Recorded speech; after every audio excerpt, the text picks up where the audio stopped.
अस्सलाम वालेकुम नाज़रीन, मैं आपकी होस्ट समरीन फैज़ान ख़बर नशर करते हैं सूरज टीवी की जानिब से। आपके इलाके में कायदे-आज़म प्रेस क्लब खोला गया, जिसकी असल वजह आपका हक दिलवाना है।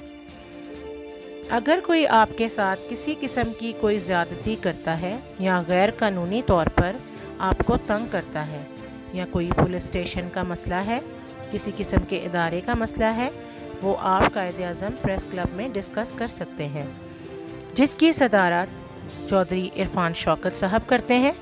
और वो लोगों के मसाइल को सुनते हैं और उनका हल जल्द अज जल्द करवाते हैं। रिपोर्ट बाय सैयद हैदर रज़ा। शुक्रिया।